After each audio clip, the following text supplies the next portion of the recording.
আসসালামু আলাইকুম। ঈদ মোবারক। কেমন আছেন আপনি? আজকে চলে এলাম আপনার গল্প শুনতে। অনেক অনেক গল্প করব আজকে ঈদের দিনে। কেমন আছেন? ঈদ কেমন কাটছে? আলহামদুলিল্লাহ ভালো আছি। এই তো সবাই আসছে, দেখা করছে, কথা বলছে একা একা, তো খুব আমরা ভালো দেখা লাগলো। করতে চলে এসেছি। আজকে কিন্তু আর একা নেই আপনি। না, একা না, সবাই আছে, সবাই তো আমি তোমাদেরই লোক, এটাই একদম। বলি। প্রিয় দর্শক, সকলকে জানাই ঈদের অনেক অনেক শুভেচ্ছা এবং ভালোবাসা। আশা করছি সবাই ঈদের দিনটা চমৎকার সময় কাটাচ্ছেন, পরিবারের সকলে মিলে টেলিভিশন সেটের সামনে বসে আছেন, চমৎকার আয়োজন উপভোগ করছেন। আর এই ভালো লাগার মুহূর্তকে আরও একটু বাড়িয়ে দিতে আজ আমি এমন এক জায়গায় চলে এসেছি। আমাকে দেখে একটু অবাক হচ্ছেন নিশ্চয়ই যে আজকে আমি স্টুডিওর বাইরে কেন এবং কার বাসায় বা কোথায়। আমি এমন একজনের বাসায় আজকে এসেছি যেটা আমার জন্য সৌভাগ্যের, যে আমি তার সামনে বসে আছি এবং আমি আসলে তার বিষয়ে, তার জীবনের গল্পই জানতে চাই এবং তার বাসায় তার জীবনের গল্প শুনতে চলে এসেছি। প্রিয় দর্শক, আজ আমি এমন একজনের সামনে বসে আছি যিনি তার জীবনের ৮০টি বসন্ত পার করে ফেলেছেন। এখনও তিনি চিরসবুজ, চিরতরুণ। তিনি আমাদের সবার কাছে মায়ের মতো, মায়ের ভূমিকায় তাকে আমরা সবচেয়ে বেশি দেখেছি এবং তিনিও কিন্তু আমাদেরকে সন্তানের মতোই ভালোবাসেন। মজা করে তিনি এও বলেন, তোমরা সবাই তো আমার সন্তান। বুঝতেই পারছেন আমি আজ কার কথা বলছি। প্রিয় দর্শক, এই মুহূর্তে আমি যার বাসায় বসে আছি তিনি আর কেউ নন, আমাদের ভীষণ পছন্দের, ভালোবাসার প্রিয় মুখ, জাতীয় চলচ্চিত্র পুরস্কার প্রাপ্ত, ২১শে পদকে ভূষিত জনপ্রিয় গুণী অভিনয় শিল্পী দিলারা জামান। কথা বলবো তার সাথে। এত যে বিশেষণ আমার জন্যে দিলে, কবির কথায় শুধু বলি, এ মণিহার আমায় নাহি সাজে। আসলে আমার যেটুকু অর্জন, যেটুকু পাওয়া, সব এদেশের মানুষের ভালোবাসা এবং তাদের সব কিছু আমাকে আপন করে নেবার যে চেষ্টা, সেজন্যই আজকে আমি দিলারা জামান। এবং আমি খুব কমই বলেছি, আরও অনেক কিছু বলতাম কিন্তু দর্শকরা তখন বিরক্ত হয়ে যেত, তাই বেশি কিছু বলিনি। এবং যেহেতু আজকে ঈদের দিন, আমরা ভীষণ আনন্দের মুহূর্তেই আছি, এমন একটি দিনে আপনাকে পেয়েছি সামনে, আপনি সেই মূল্যবান সময়টুকু আমাদেরকে দিচ্ছেন, এ তো আসলে ভীষণ বড় পাওয়া। ঈদের দিনটি আসলে কিভাবে শুরু হয়, এখন সকালটা কিভাবে শুরু হয়, সময়গুলো কেমন কাটে আপনার? এখন বলতে গেলে ঈদের অফুরন্ত সময় এখন আমার হাতে, সময়ে যেন কাটতে চায় না।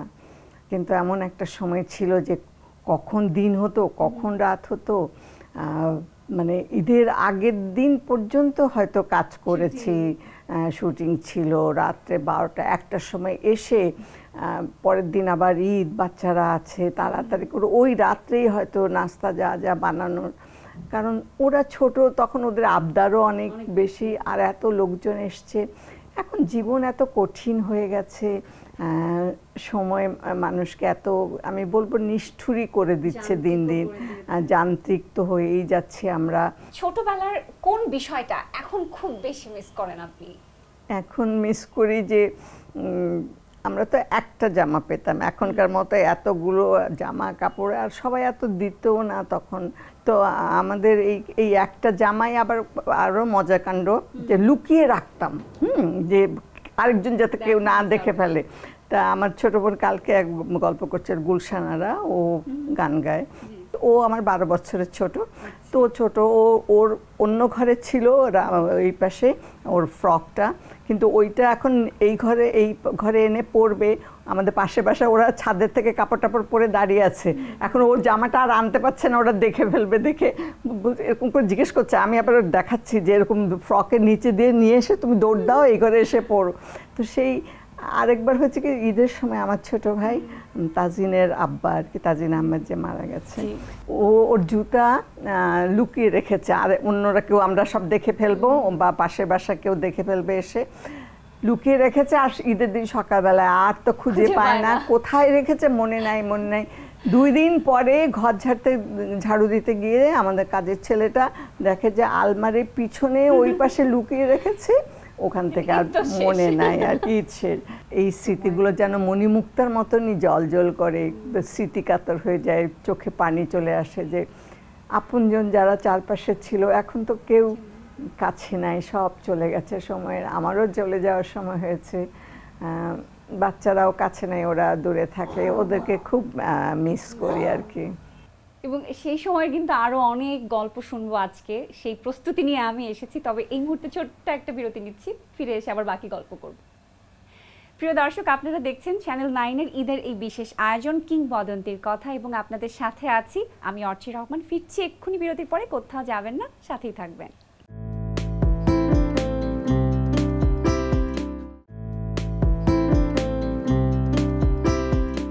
প্রিয় দর্শক, বিরতির পর আবারও ফিরে এলাম চ্যানেল 9-এর ঈদের বিশেষ আয়োজন কিংবদন্তির কথার আজকের পর্বে। সাথে আছি আমি অর্চি রহমান, এবং আমার সাথে এই মুহূর্তে আছেন ভীষণ গুণী একজন অভিনয় শিল্পী দিলারা জামান। কথা বলবো তার সাথে।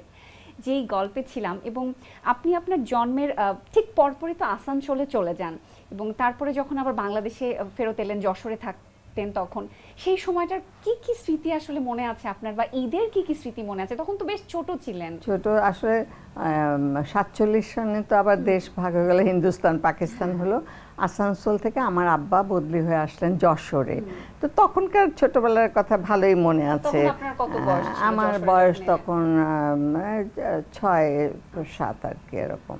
তো এই তখনই আর কি প্রথম আমাকে স্কুলে, মোমিন গার্ডেন স্কুল যেটা এখন, সেটা হয়েছে যশোর গভর্নমেন্ট স্কুল। আমি গেছিলাম একবার 2-3 বছর আগে। মানে এত মন খারাপ লাগছিল, ওরা এত আন্তরিক আমাকে বসালো, আমি কাঁদছি খালি ছোটবেলার সেই কথাগুলো মনে হচ্ছে। তারপর ডাব খাওয়ালেন, বলে এই যে সেই গাছগুলো কি আছে এত বছর, 60-65-70 বছর হয়ে গেছে, গাছ মরে গেছে, আমরা এখানে বিল্ডিং করছি, কিন্তু পেছনের ইয়েগুলো রয়ে গেছে। তো সেইগুলো সব স্মৃতিগুলো, তো যশোর থেকে যখন নাকি ঢাকায় বদলে আসা, তখনকার কথাগুলো মোটামুটি না ভুলে যাই, এখন সব ভুলে যায়। 80 বছর বয়স, কিচ্ছু মনে থাকে না। আমি মনে করি যে আমার যতদিন আমি কাজ করব আমি শিখছি, এ শেখার কোনো শেষ নাই। অভিনয়টা এমন একটা ব্যাপার, অনেকে যে মনে করে অনেক কিছু জেনে ফেলেছি, করে ফেলেছি, না। আমি বলি যে এখানে শেখার কোনো শেষ নেই, একটা অনন্ত সমুদ্রের মতন। সেখানে মানে যত দেখবে ততই তোমার জানার আছে আর কি। এবং যেটা আপনিও বলছিলেন যে বিভিন্ন চরিত্রে আপনাকে আমরা পেয়েছি, কিন্তু আপনার কাছে যদি আপনার মায়ের কথা জানতে চাই, এই যে এত মায়ের চরিত্রে আপনি কাজ করেছেন, তার মধ্যে কোনোটা থেকে আপনার মায়ের থেকে অনুপ্রেরণা নিয়েছেন, বা আপনার মায়ের চরিত্র আপনি ফুটিয়ে তুলেছেন? কতটুকু অনুপ্রেরণা আছে আপনার জীবনে? না, আমার মা তো, আমি বলবো যে আমার এই সাংস্কৃতিক জগতে আসা, ইয়ে করা, সব কিছু পিছনে আমার মা। কারণ ওনার যে অতৃপ্ত যে ইচ্ছাটা আর কি, বা উনি যেগুলো করতে পারেননি, আমার সবসময় ইচ্ছা ছিল যে তার মেয়ে MA পাস করবে, ইউনিভার্সিটিতে পড়বে। তারপরে এবং আমাদের পরিবারে আমি প্রথম আর কি, বাবার বাড়ি নানার বাড়ি সব দিক থেকে আমি প্রথম মেয়ে যে নাকি ম্যাট্রিক পাস করেছি। হ্যাঁ, আর আম্মা খুব মানে নাচ গান এইসব সিনেমা দেখতেন। ওই নিজে ওনার পুরানো বেনারসি শাড়ি টাড়ি দিয়ে আমাকে ঘাগরা বানিয়ে দিতেন। এবং বাসার পাশে আমরা যশোরে যখন ছিলাম, ওখানে সিনেমা হলে ছবি দেখতে 3-4 করে সিনেমাগুলো দেখতে, নাচ গানগুলো শিখতে এবং মুদ্রাগুলো। এবং যখন দেশে যেতাম, সব চাঁদনি রাতে উঠা সব ওদের সিঁড়ি, সব পাকা এরকম ইয়ে করা সিঁড়ি, সে সিঁড়িতে সবাই বসতো, আর আমি তখনই নাচ করতাম। তো এইভাবেই নাটকে আসা, স্কুলে আমরা ছোট আমাদের যে গল্পগুলো বইয়ে, সেখান থেকে একটু নাটকের মতো সংলাপ দিয়ে ওই স্কুলে অভিনয় করা শুরু করে। সেখান থেকে তারপরে প্রথম আমার নাট্যগুরু ডক্টর নুরুল মোমেন, তিনি যখন আমি কলেজে পড়ি, তখন উনি বছরে, তখন পূর্ব পাকিস্তান শিক্ষা সপ্তাহ হতো। তো শিক্ষা সপ্তাহে উনি সব স্কুল, কলেজ, মেডিকেল কলেজ, বিশ্ববিদ্যালয় সবখানে, উনি আইন বিভাগে ছিলেন ডক্টর নুরুল মোমেন স্যার। তো উনি সব জায়গা থেকে ছেলে মেয়েদেরকে নিয়ে ওনার লেখা নাটক অভিনয় হতো। এবং আমি পরপর 2বার নাটকে অভিনয় করে প্রথম হয়েছি। এবং আমি আমার জীবনে প্রথম যে মায়ের যে কঠিন চরিত্র, সেটা এইসব দিন রাত্রি টেলিভিশনে, সেইখানে আমি মায়ের চরিত্রে করেছি হুমায়ুন আহমেদের। কেমন, সেটা তো যে কঠিন চরিত্রটা, এবং ওই কঠিন চরিত্র করে মানে এমন যে সত্যি আমি ওরকম রুক্ষ কঠিন একজন মা। এবং সবাই, আমার বড় মেয়ের যখন বিয়ে হয় না, ওর জামাই কে সবাই ওর বন্ধুরা বলছে এই তো শাশুড়ি ওরকম করছে, এরকম রাগী, বলো কি তোমরা গিয়ে দেখো উনি রাগী কিনা। আমার জীবনের আমার সবচেয়ে বড় প্রাপ্তি আমি বলবো যে মুজিব একটি জাতির রূপকার যে ছবিটি হয়েছে, সেখানে আমি অল্প একটু সময়ের জন্য এসেছি। বঙ্গবন্ধুর মায়ের চরিত্রে আমি অভিনয় করেছি এবং আমি যে ইতিহাসের একটা অংশ হতে পেরেছি, এটা আমি বলবো যে আমার অভিনয় জীবনের একটা বিরাট প্রাপ্তি আর কি। আর অন্য যে সমস্ত প্রাপ্তি যেগুলো আমি মনে করি যে আমার কাজের স্বীকৃতি, আমি সবসময় ভালো কাজ করার চেষ্টা করি, কাজের প্রতি আমি কখনো মানে ফাঁকি দিয়ে কাজটা যাব।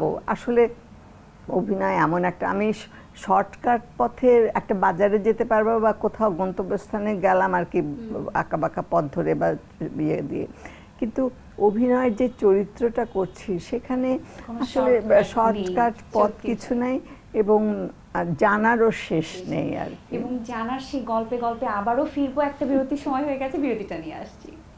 প্রিয় দর্শক, আপনারা দেখছেন চ্যানেল 9-এর ঈদের এই বিশেষ আয়োজন কিংবদন্তির কথা, এবং এই মুহূর্তে ছোট্ট একটা বিরতি নিয়ে ফিরছি আবারও এখানেই, আমাদের সাথেই থাকবেন।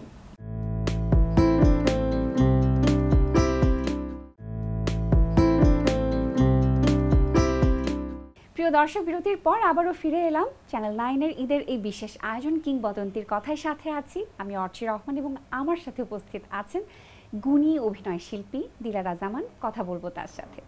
আবারও গল্পে ফিরে আসলাম এবং বর্তমান ঈদের সময়ের ঈদের গল্পে একটু যেতে চাই। আপনারা যখন ছোটবেলার ঈদের কথা বলছিলেন বা সেই সময়টা আপনারা যেমন মজা করতেন, এখনকার যে প্রজন্ম আছে বা এখনকার আমরা যারা আছি তারা কিন্তু সেই এতটুকু আমরা পাইনি। মানে ওই সময়টা পুরোটাই মিসিং আমাদের লাইফ থেকে। সেই সময়টার এই সময়টার কতটা তফাৎ দেখেন, কেমনভাবে আসলে এগুলো আপনার চোখে ধরা দেয়? সময়ের এত বড় ব্যবধান, আর সময়ের সাথে সাথে সব কিছু বদলে যাবে, এটাই তো স্বাভাবিক, আমরা অস্বাভাবিক কিছুই না।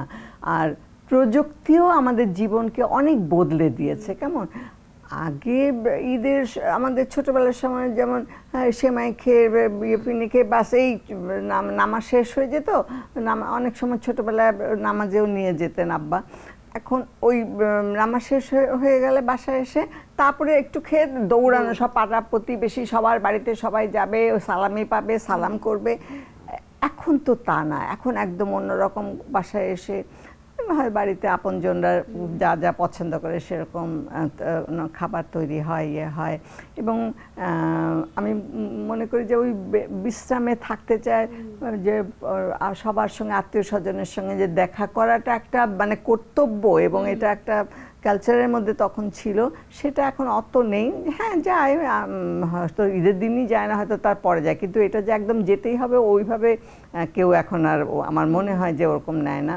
এসে খেয়ে দিয়ে এক বিশ্রাম। আর এতগুলো টেলিভিশন চ্যানেল হয়েছে, বিনোদনের এত ব্যাপার হয়ে গেছে, সবাই শুয়ে বসে অন্য সময় যেটা ব্যস্ততার জন্য পারে না, ঠিক আছে, এতগুলো চ্যানেলে কত রকম নাটক হচ্ছে, মানে 100-এর উপরে নাটক হচ্ছে, বিভিন্ন চরিত্র, বিভিন্ন কিছু, যেটা ভালো লাগছে না আরেকটা দেখি।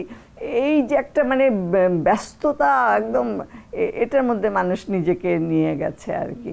আমার এখন তো মেয়েরা কাছে নেই ওদের, আর আমার একটা ছেলে, ও আশিক, ও এত বছর ধরে ছিল, কিন্তু এখন ওর পছন্দ মতো জিনিস সব রান্না করতাম আর কি। তা এখন তো ওর আম্মা অসুস্থ, সেই জন্য এখন ওর আম্মার কাছে আছে, আর ও ব্যবসা করছে হাওড়ে, ওর হাউস বোট আছে, সেইখানে বেশিরভাগ সময় থাকে। তা এখন তারপরে আমি ও যেগুলো যেগুলো পছন্দ করে সেগুলো রান্না করে রাখবো, আসবে এসে খাবে টাবে। আর এমনি একটু রান্না টান্না করে রাখি, কেউ আসলে দেই, সবাই আসে আমাকে দেখে যায়, দেখা করতে আসে, একটু খাওয়া, না না না পেট ভরা খাবো না, আমাকে একটু মুখে দিয়ে দেখো, এই আর কি। এইভাবে জীবন চলে যাচ্ছে। আমিও বসে থাকি সারাদিন টেলিভিশনের সামনে, দেখতে থাকি কত রকম অনুষ্ঠান, কত বৈচিত্র্য, কত কিছু। আহারে বুড়ো বয়সে এখন জানার মনে হয় এটা শিখি, ওটা করি, ওটা করি, কিন্তু আমার বয়স তো আমাকে পারমিট করে না। ঈদের দিনটা আসলে আমার জন্য যে কতটা বিশেষ সেটা আমি বলে বোঝাতে পারবো না।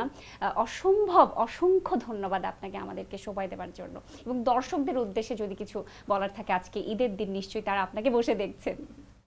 না আমার আমি অতি ক্ষুদ্র একজন মানুষ। এই দর্শকের সবার দেশের ভালোবাসার জন্য আজকে আমি এত এত বড় হয়েছি, বড় মানে তাদের কাছে বড়, এত দূর আসতে পেরেছি। আজকের ঈদের দিনে আমি বলি সবাইকে, এইটুকুই বলি, এটা আমার ছোট মুখে বড় কথা, যে আমাদের জীবনটা আল্লাহ পাক তৈরি করে দিয়েছেন সবার জন্যে। আমি বাঁচবো, আমি খাবো, আমার এটা আসলে আমাদের করা উচিত না। আমরা আমাদের নবী আমাদের এবং অন্য ধর্মেরও যারা বড় আছেন এবং আমাদের জাতির পিতা, তাঁর জীবন যদি দেখি, নিজের জন্য চিন্তা করেননি। তো আমরা নিজের স্বার্থকে একটু কম দেখে অন্যের জন্য যদি একটু চিন্তা করি, তাহলে আমাদের দেশটা অনেক অনেক অনেক দূরে চলে যাবে, মানুষের এত কষ্টও থাকবে না। আমরা সবাই সবার জন্যে আছি, এই কথাটা যেন আমরা মনে রাখি আর কি। অসংখ্য ধন্যবাদ আপনাকে, এবং আমিও আজকে দর্শকের কাছ থেকে বিদায় নিতে চাই, তারপর আপনার সাথে বাকি গল্প করব আমি ক্যামেরার আড়ালে। আসি তাহলে। প্রিয় দর্শক, এই ছিল আমাদের আজকের ঈদের বিশেষ আয়োজন। আশা করছি আপনাদের ভালো লেগেছে পুরো আয়োজন, এবং আমরা তো আসলে স্বপ্নে বেঁচেই থাকতে চাই, ভালো সময় পার করতে চাই এবং পরিবারের সাথে সবাই মিলে আনন্দের সময়টা কাটাতে চাই। ঈদের দিনে সবাই ভালো থাকবেন, নিজের পরিবারের খেয়াল তো অবশ্যই রাখবেন, সেই সাথে পাড়া প্রতিবেশী আত্মীয় স্বজন সবার প্রতি খেয়াল রাখবেন, সবাই ঠিক আছে কিনা দেখবেন। এই প্রত্যয় নিয়ে আজকের মতো বিদায় নিচ্ছি। আগামী পর্ব দেখার আমন্ত্রণ জানাচ্ছি। সবাই ভালো থাকবেন। ঈদ মোবারক।